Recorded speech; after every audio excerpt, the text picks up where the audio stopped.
Les scènes où des individus sont pourchassés par des morts-vivants ont très souvent été vues à la télévision. Même si ce type de film n'intéresse pas une portion du grand public, tous ont certainement déjà entendu parler de ce qu'est un zombie. Ces créatures en décomposition n'ayant qu'un seul objectif, se nourrir du peu de survivants d'un monde dévasté par l'apocalypse.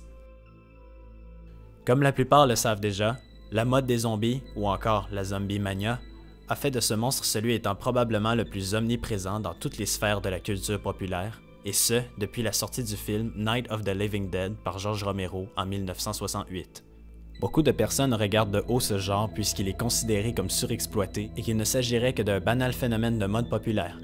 Des étudiants universitaires et des journalistes à travers le monde ont pourtant questionné cette tendance, ont effectué des recherches et ont dévoilé les diverses raisons possibles expliquant la popularité des zombies. Des événements similaires à une épidémie de zombies ne sont pas complètement improbables. Combien de fois des épidémies mondiales comme le H1N1 ou l'Ebola ont-elles semé la terreur chez la population? La contagion est une crainte commune à la majorité des êtres humains. Considérant cette observation, les histoires de zombies constitueraient donc une excellente allégorie d'une épidémie apocalyptique.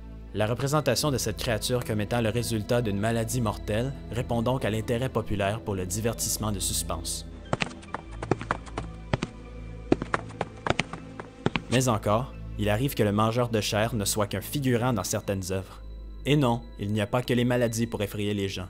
Les atrocités comme celles de la Seconde Guerre mondiale et l'antiterrorisme actuel sont des exemples de fléaux liés à la violence humaine auxquels renvoie l'univers des zombies. C'est d'ailleurs ce qui illustre la série télé The Walking Dead depuis sa diffusion en 2010 sur les ondes de AMC.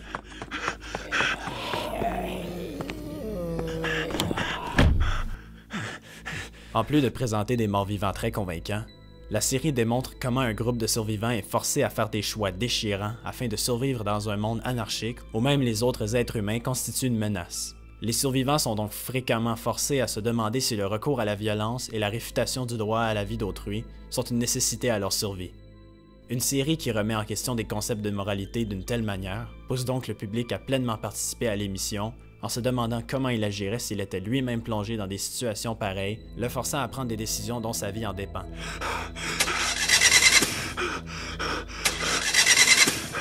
Enfin, une telle attention de la part du public présente donc une manière efficace de véhiculer des informations fondamentales à la survie.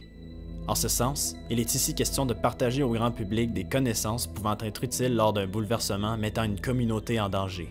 Des ouvrages ont justement été écrits dans cette optique.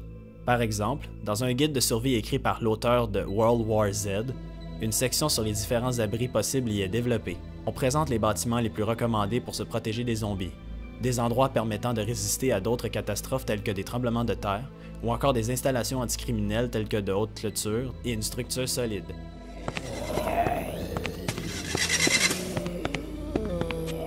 En somme, la mode des zombies est plus qu'une simple tendance. Il s'agit même d'une leçon de vie puisqu'ils sont une métaphore représentant des catastrophes de toutes sortes. Un tel contexte peut amener des gens à créer des communautés plus unies et bien protégées, ou à remettre en question certaines valeurs morales afin de survivre dans un monde où le danger est omniprésent. La dite tendance permet même aux gens de se préparer pour faire face à des situations similaires en s'instruisant quant à de véritables moyens de se protéger face aux dangers tels que des catastrophes naturelles ou des émeutes à grande échelle. Depuis quelques années, la zombie mania a atteint un pic de popularité si élevé que trop de productions en lien avec les zombies sont apparues simultanément, causant sur déclin peu de temps après. Comment une tendance ayant une portée si efficace sur son public pourrait donc être relancée? Peut-être en évitant les clichés qui ont été trop répétés par les blockbusters par le passé.